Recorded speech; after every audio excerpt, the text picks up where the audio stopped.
Por la señal de la Santa Cruz de nuestros enemigos, líbranos, Señor Dios nuestro. En el nombre del Padre, y del Hijo, y del Espíritu Santo. Amén.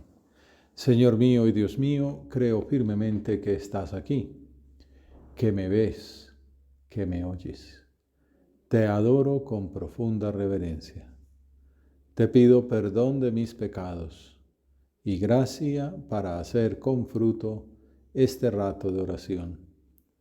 Madre mía Inmaculada, San José, mi Padre y Señor, Ángel de mi guarda, intercedan por mí. El año litúrgico va por delante del año civil, y si el calendario comercial y laboral comienza cada 1 de enero, en la vida religiosa el ciclo empieza un mes antes para ayudarnos a preparar la Navidad con el periodo del Adviento. Durante este tiempo disponemos nuestro corazón para sacar provecho interior del nacimiento de Cristo. Y a lo largo de los primeros días, muchas personas contemplan de modo especial la vida de la Virgen, haciendo una novena para preparar la primera solemnidad del año litúrgico, que es la Inmaculada Concepción de María, el 8 de diciembre.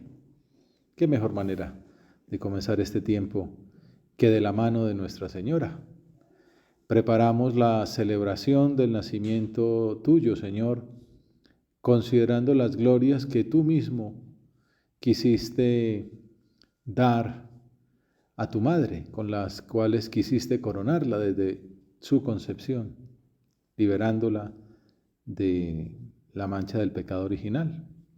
Durante esos 9 días podemos alabar a Dios por haber preservado a la Virgen libre de toda mancha de la culpa original en el primer instante de su concepción, como dice Pío IX en la bula con la que proclamó este dogma, que como ustedes muy bien saben es la Ineffabilis Deus, del 8 de diciembre de 1854. Bueno, el primer domingo de Adviento, que muchas veces ocurre durante esa novena, marca el inicio del nuevo año litúrgico. De acuerdo con uno de los prefacios de la misa, se trata de poner la mirada en el misterio de la encarnación de Jesucristo, a quien todos los profetas anunciaron. Y la Virgen esperó con inefable amor de madre. Juan Bautista lo proclamó ya próximo y después lo señaló entre los hombres. Él, Jesucristo, es quien nos concede ahora prepararnos con alegría al misterio de su nacimiento, para encontrarnos así cuando llegue, velando en oración y cantando su alabanza. Ese verbo velar, vigilar, está muy presente en el tiempo de Adviento, sobre todo las primeras semanas y específicamente este primer domingo. Lo vemos con frecuencia, como consideraremos más adelantico. Por eso las oraciones de este tiempo nos invitan a esperar a Jesús. Ven, Señor, no tarde. Ven a nuestras almas, no tardes tanto, Jesús, ven, ven. Cantamos como cuando éramos niños. La primera lectura nos recuerda el gozo de la novena navideña. Ábranse los cielos y llueva de lo alto, bienhechor rocío como riego santo, que es una traducción libre de Isaías 63. Ojalá rasgases el cielo y descendieses. Son distintas maneras de pedir lo mismo a Dios, que esta preparación nos lleve a crecer en intimidad con Él, a que sea eterna nuestra amistad con Jesús, como le sucedió a nuestra Madre, la Virgen María. Bueno, para ayudarnos en esa preparación interior, la liturgia nos sitúa en unas coordenadas propicias durante las primeras semanas del año litúrgico. Por ejemplo, el Salmo 25 es la antífona de entrada de la primera misa. A ti, Señor, levanto mi alma. Dios mío, en ti confío. No quedé yo defraudado. Confianza en Dios. Le presentamos nuestras oraciones llenas de fe, seguros de que quienes esperan en Él nunca fracasan. Ponemos en Él nuestras esperanzas, no en nuestras luchas, aunque queremos también renovar el esfuerzo. Y en la oración colecta del primer domingo de Adviento hay dos ideas que nos pueden servir para nuestro diálogo con el Señor. En primer lugar, le pedimos a Dios que despierte en nosotros el deseo de prepararnos a la venida de Cristo con la práctica de las obras de misericordia. Con esta súplica se nos sugiere una manera concreta de disponer nuestra alma para la Navidad, con obras de caridad. El catecismo las resume así, probablemente ustedes se las saben de memoria. Cuando éramos pequeños nos tocaba ahí en clase de religión aprenderse las 7 materiales y las 7 espirituales. Me viene a la mente que en las típicas papelerías de pueblo vendían incluso el dibujito donde estaba representada cada una de ellas, uno las pegaba en el cuaderno. Dice el catecismo: las obras de misericordia son acciones caritativas mediante las cuales ayudamos a nuestro prójimo en sus necesidades corporales y espirituales.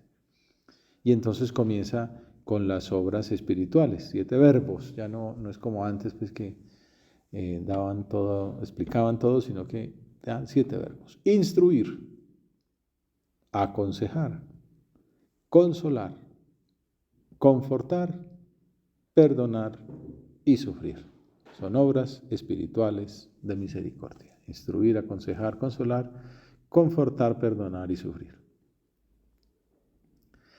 Y las obras de misericordia corporales consisten especialmente en dar de comer al hambriento, dar techo a quien no lo tiene, vestir al desnudo, visitar a los enfermos y a los presos, enterrar a los muertos, y entre ellas la limosna hecha a los pobres es uno de los principales testimonios de la caridad fraterna y una práctica de justicia que agrada a Dios.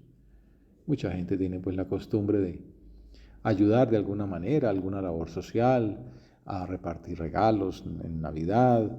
Nosotros nos vamos ahí con un grupo de jóvenes profesionales a ayudar a reconstruir una casa de una familia muy pobre en Turbaco. Bueno, tantas maneras de ayudar, ¿no? De hacerle la Navidad alegre a las personas, y quizá pues uno podría de pronto pensar cómo ayudar, cómo desprenderse más y cómo hacer una obra de caridad, quizá de fondo, en la medida de lo posible. El Papa Francisco lo recordaba en su exhortación Evangelii Gaudium, que era como la programática, ¿no? En el número 41 dice: la caridad con el prójimo, en las formas antiguas y siempre nuevas de las obras de misericordia corporal y espiritual, representa el contenido más inmediato, común y habitual de aquella animación cristiana del orden temporal que constituye el compromiso específico de los fieles laicos, como su tarea, ¿no? Animar cristianamente el orden temporal, influir en la sociedad, ¿no? Con la justicia, con la solidaridad. Pues ojalá toda la dedicación profesional pudiera dedicarse a este tema, ¿no? Pero bueno, de hecho, pues un trabajo bien realizado ayuda a esta animación. Pero es el contenido más inmediato, común y habitual, la caridad con el prójimo, la misericordia corporal y espiritual. Como sabemos, después de esta exhortación, consagraría el Papa Francisco un año entero para que toda la Iglesia y la humanidad profundizara en el significado de que el nombre de Dios sea misericordia, caridad. Dios es amor, también fue la primera encíclica de Benedicto XVI. Como, pues algo nos quiere decir el Señor, que lleva pues casi 20 años insistiéndonos en estos mismos temas, ¿no? En que hemos de entrar por ahí, en parecernos a Él, llevando su amor a los ambientes en los cuales nos movemos. Un primer propósito entonces podemos formular en este Adviento: prepararnos a la venida de Cristo con la práctica de las obras de caridad corporales y espirituales. Instruir, aconsejar, corregir, consolar, confortar, perdonar, sufrir con paciencia, hacer apostolado, servir, ayudar, empezar por casa, mirar con quién nos podemos reconciliar, a quién podemos empezar a pensar mejor, a sacarle de nuestros prejuicios. O, pues bueno, cuando uno ya lo ve claramente, como dice San Bernardo, si uno le ha visto pecando, pues a tener una excusa, ¿no? Justificar, ¿no? Muy grande habrá sido la tentación. Pensemos una persona concreta con la cual podemos ejercitar alguna de estas acciones. Y entre más cercana, mejor. Si es un pariente, si es una persona con la cual convivimos. Una reconciliación. Muy buen propósito de Adviento para la Navidad. ¿Y a quién más podríamos ayudar materialmente? Con nuestro tiempo, con nuestra colaboración espiritual, con nuestra solidaridad fraterna, con una visita, con un regalo, con un impulso, con un trabajo. Bueno, esa es la primera petición, ¿no? Que despierte en nosotros el deseo de prepararnos con la práctica de las obras de misericordia. Y la segunda súplica de esa oración colecta de la misa nos hace considerar otra dimensión del Adviento. Y vamos viendo lo que podríamos llamar la teología del Adviento. La perspectiva escatológica. Le habíamos pedido al Señor que avivara en nosotros el deseo de salir al encuentro de Cristo que viene, acompañados por las buenas obras. ¿Para qué? ¿Con qué fin hacíamos esa petición? Para que, puestos a su derecha el día del juicio, podamos entrar al reino de los cielos. Adviento significa, es una abreviatura de advenimiento. Entonces, el advenimiento de Cristo. Celebramos que haya venido en la Navidad, hace 21 siglos, y celebramos que vendrá. El Adviento tiene esa doble dimensión, la celebración de la venida pasada de Cristo y la preparación de la venida futura al final de los tiempos, la doble expectativa. Es que este tiempo no solo es una preparación para conmemorar el nacimiento de Jesús, sino también la época para meditar en la esperanza de la segunda venida de Cristo al final de los tiempos. Por eso como que empata la última semana del tiempo ordinario. Estamos viendo en el Evangelio el discurso apocalíptico de Jesús antes de la pasión en el templo, en sus discusiones con los fariseos, con los saduceos, con todas las autoridades en el templo donde es su casa, la casa de su padre, y los otros se van dando cuenta que ejerce como tal, por eso expulsa a los mercaderes, ¿no? Los sumos sacerdotes, los ancianos del pueblo, las autoridades se sienten atacadas por el Señor, ¿no? Que están perdiendo esa autoridad y que el pueblo le sigue a Jesús, así lo presenta muy bien San Lucas. Y entonces en medio de esa contradicción que pues los otros empiezan ya no es una simple animadversión, sino que pocos días después ya lo terminarán llevando al cadalso, ¿no? Calvario. Pues Jesús, que ya también está en el clímax de su ataque y de su predicación, pues anuncia esto, ¿no? Este templo no va a quedar piedra sobre piedra. Y empieza a anunciar también lo que pasará al final de los tiempos. Y entonces el Adviento empata con esto, ¿no? Que nos preparemos para también la venida definitiva de Jesucristo en la parusía. Por esas dos razones el Adviento es conocido, así le llama San Pablo VI, como el tiempo de la piadosa expectativa. Y así lo menciona también el primer prefacio de Adviento, que remarca esa doble perspectiva de las dos venidas de Cristo, quien, al venir por vez primera en la humildad de nuestra carne, realizó el plan de redención trazado desde antiguo, anunciado por los profetas, ¿no? Y nos abrió el camino de la salvación, para que, cuando venga de nuevo en la majestad de su gloria, revelando así la plenitud de su obra, podamos recibir los bienes prometidos que ahora en vigilante espera confiamos alcanzar. Ya todo el mes de noviembre es una catequesis de cara a la vida eterna, que nos demos cuenta que esto de aquí es muy transitorio, muy pasajero, que lo que dicen los enemigos de la vida espiritual, el mundo, el demonio, la carne, como dice la Escritura, nos intentan como distraer, descentrar, poner el foco en lo que no vale la pena. Al final de la jornada, aquel que se salva sabe, el que no, no sabe nada, decía el poeta del siglo de oro español. Pero uno se descuida y bueno, el mundo, la televisión, el ambiente profesional, amigo, cuánto tienes, cuánto vales, principio de la actual filosofía, dice ya el poeta huilense. Y sí, ¿cuánto tienes tú? ¿Cuántas tarjetas de crédito? ¿Cuánto cupo? ¿Qué marca de traje llevas? ¿No? ¿Y de qué sirve? ¿No? Como dicen por ahí, ser el más rico del cementerio o el más famoso o el más hermoso del infierno, ¿no? Pues valiente gracia, ¿no?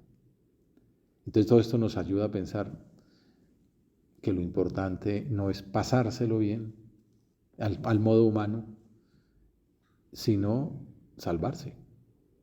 Y entonces ahí uno entiende, pues bueno, que tampoco es que el camino del cristiano sea un camino de andar pues cabizbajo, sufriendo, ¿no? La cruz se lleva, la alegría cristiana, el Papa habla mucho del evangelio de la alegría. El cristiano tiene que ir con una cara llena de paz, de serenidad, de amor, de gozo, un gozo que tiene sus raíces en forma de cruz, porque sabe que está con Dios, la vida eterna empieza ya aquí en la tierra, con la unión con el Señor.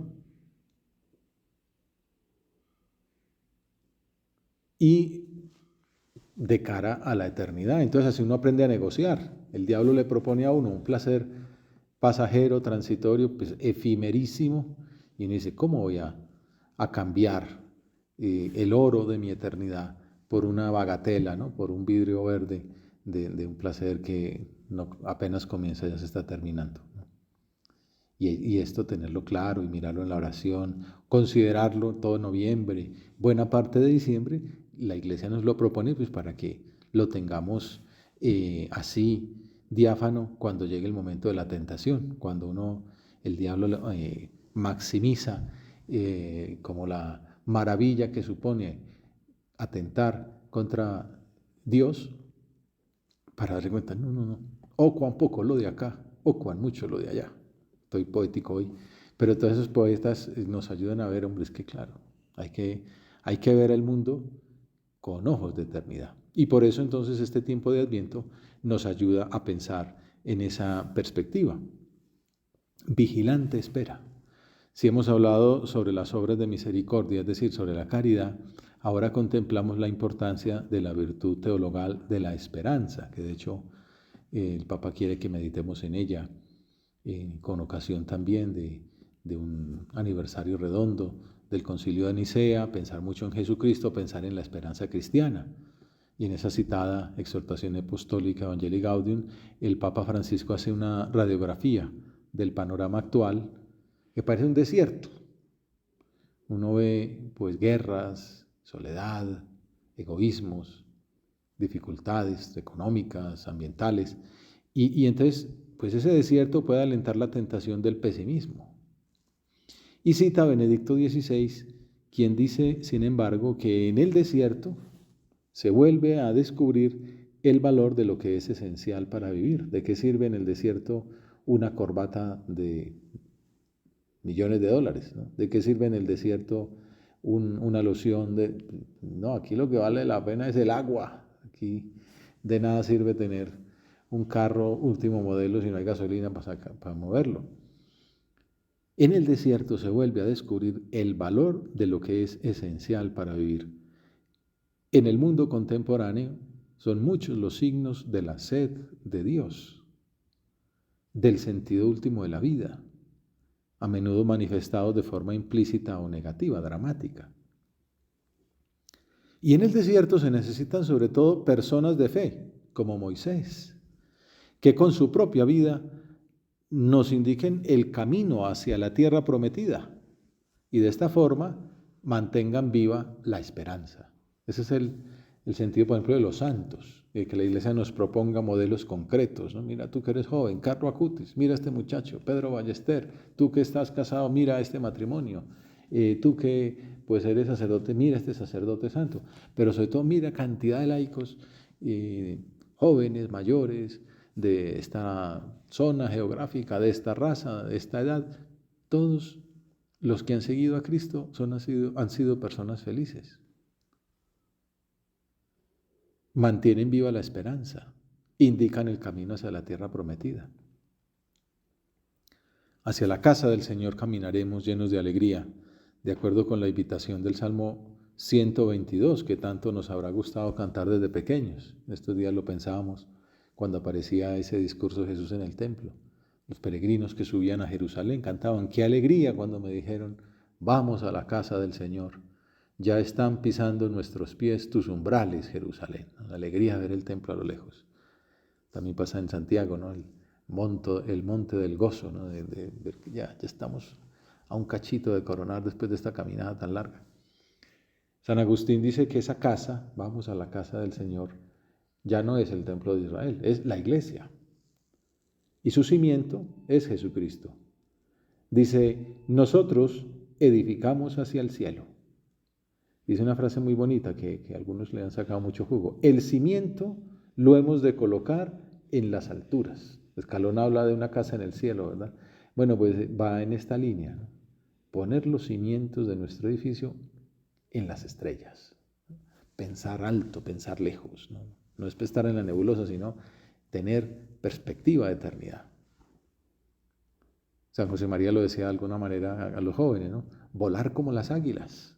Ponía el ejemplo aquel de aquella aguilucho que cazaron y entonces lo metieron en una jaula con las gallinas, y entonces pues daba tristeza ver aquel animal que había sido concebido para volar, ¿no?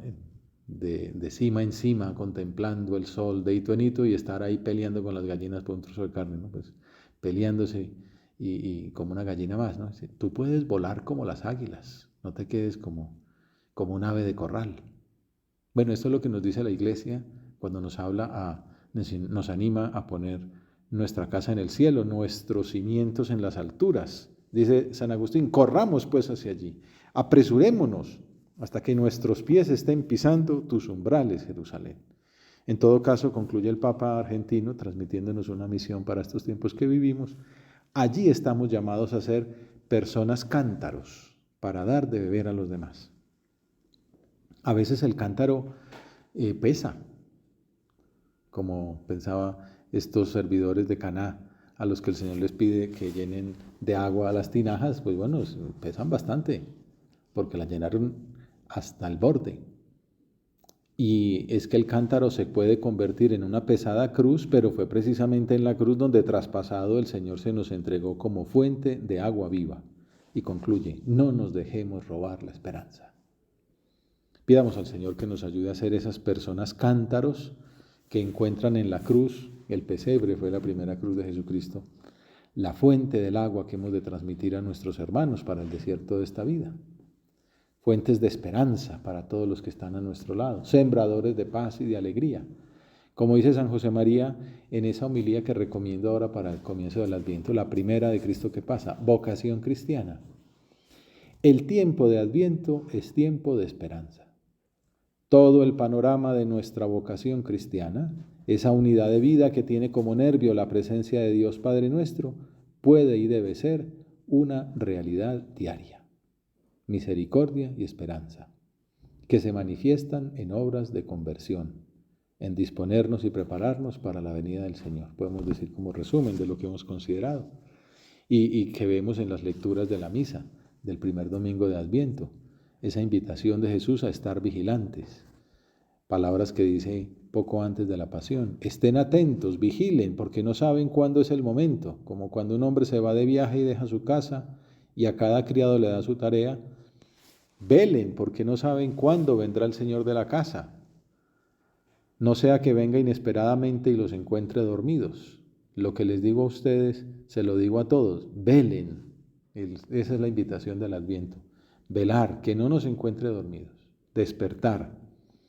en una meditación, también en un retiro en diciembre, le decía a San José María por allá en el año 64 sus hijos espirituales del Colegio Romano, comentando el texto de Romanos 13:11. Ya es hora de despertarse del sueño, y no son indirectas para nadie. Decía, ¿con qué sentido sobrenatural se ven las cosas? Ese sentido que no se nota por fuera, pero que se manifiesta en las acciones, incluso a veces por la mirada. Eres tú quien debe mirar muy dentro. ¿No es verdad que un poco de sueño ha habido en tu vida? ¿Un poco de facilonería? Piensa cómo nos facilitamos el cumplir sin demasiado amor. Cumplir, lo que el beato Álvaro diría cumplimiento. No cumplimiento, sino cumplimiento. Bueno, comenzar de nuevo la lucha para corresponder al amor de Dios. Pedimos la venida de Dios, su manifestación, como dice en la segunda lectura San Pablo a los Corintios, aguardan la manifestación de nuestro Señor Jesucristo, que nos restaurará, como dice el Salmo 79, restáuranos, que brille tu rostro y nos salve,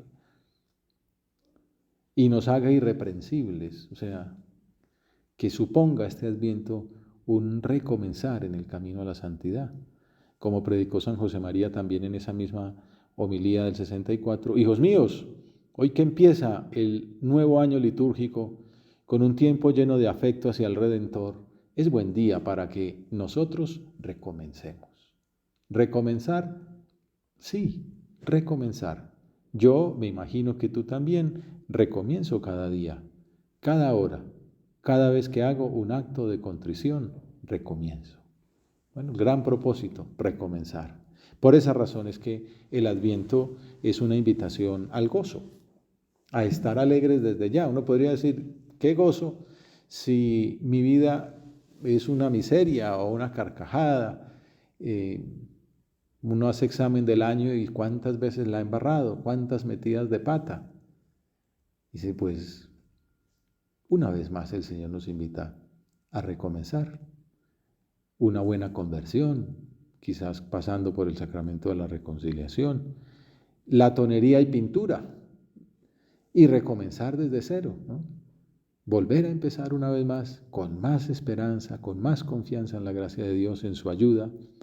Por eso el Adviento nos invita a estar alegres desde ya, desagraviando a Jesús por la indignidad de nuestra alma, por los pecados que hemos cometido durante este año civil que se termina, y poniendo nuestra esperanza en Él. Con tu ayuda, Señor, ya no más.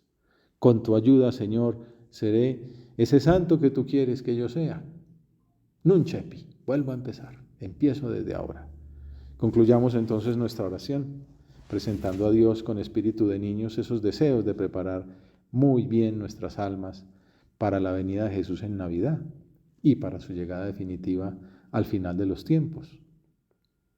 Nos sirve, como decíamos al comienzo, de modelo nuestra Madre la Virgen, modelo de virtudes teologales. Hemos hablado mucho de esperanza, pero se relaciona íntimamente con la fe. Bendita tú que has creído, le dice la prima Isabel, y también con la caridad, desde luego. Entonces, la mejor manera de alcanzar las gracias que pedimos al Señor es haciéndolas pasar por las manos cariñosas de su madre, pidiéndole que le presente al Señor nuestros deseos de cambio, de conversión, de misericordia, de esperanza, que ella como que con sus manos maternales perfume esas expectativas nuestras antes de pasarlas a la Santísima Trinidad. Ella que también es nuestra madre y el mejor ejemplo para vivir el Adviento. ¿Cómo se prepararía ella para la inminente llegada de su Hijo? ¿Cuántas oraciones cariñosas le dirigiría al niño que sentía en su vientre? ¿Cuántos sacrificios en la vida diaria en medio de la pobreza de su hogar? Seguramente le rezaría, como hemos visto, pues esas palabras de Isaías: ojalá rasgases el cielo y descendieses, ¿no? Ya diciéndole, ya estás, ¿cuándo vas a empezar a hablar aquí al mundo? Pues Nuestra Señora del Adviento intercede ante la Trinidad Santísima de tal modo que, como decíamos en la oración, despierte en nosotros el deseo de prepararnos a la venida de Cristo con la práctica de las obras de misericordia, y que, puestos a su derecha el día del juicio, podamos entrar al reino de los cielos. Te doy gracias, Dios mío, por los buenos propósitos, afectos e inspiraciones que me has comunicado en esta meditación. Te pido ayuda para ponerlos por obra. Madre mía Inmaculada, San José, mi Padre y Señor, Ángel de mi guarda, intercedan por mí.